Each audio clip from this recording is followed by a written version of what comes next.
The Jews don't want anyone to know what really happened. But there's a book that you must read. It's called The 13th Tribe. It was written by a very famous Jewish historian and scholar by the name of Arthur Koestler. And he described a number of letters written between the black or the Sephardic Jews living in Spain and those in Russia who were living in the land of Khazan, of the tribes of the Ashkenaz. That's why when you ask Jews today, do you know what this word Ashkenaz means? They say, yes, that means European. It's a word that relates to our history, the Ashkenaz Jews.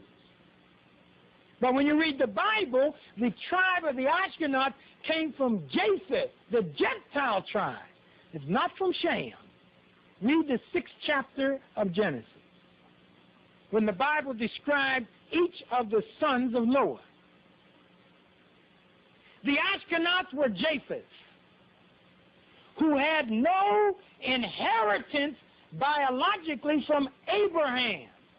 When God said to Abraham, I'm going to bless you and your seed, it didn't include Japheth.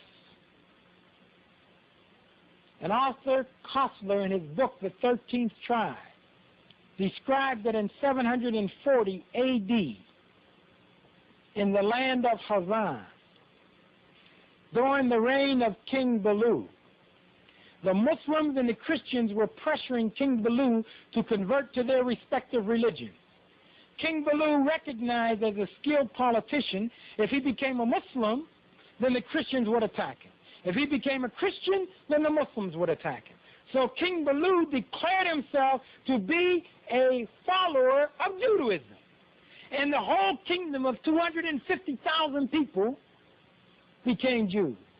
And they looked just like the Europeans and Eastern Europeans. They look like Menachem Begin and Golda Meir. They look like all the white Jews that you see in the United States and South Africa and in Europe, because that is their relatives. And those 1 or 2 million black Jews who descended from Solomon and David, we know where they are in Israel. But the white Jews took over Judaism. And they are the ones who are saying, we want Jerusalem. We want Samaria. We want the Arab land. And they say, when you ask them, why do you want them? They say, God gave it to us. That's a lie. God didn't give Japheth anything. Japheth was not included in the covenant. Only the children of Shem, the children of Abraham. And we know what they look like. No one wants this truth to be heard, because it makes it difficult to start saying, Israel is ours, we must protect our land that God gave us. God gave you nothing. God gave the land to the children of Ishmael and the children of Yaakov or Jacob. Read the Jewish Bible. The children from Poland and Russia were promised nothing. But they are stealing the land the same as the Christians stole the land from the Indians in America, the Indians in Latin America, stole the lands of India, China, stole the lands of the Third World with distortion, and the lands in South Africa with lies and distortions. We were here first. No one was here to please. No lies. You can walk over the land. I don't have to ask who was here first. The land speaks to me. When I walk on this land, the vibrations come to my soul and say, my son, you are home. This is my land. The land of my people.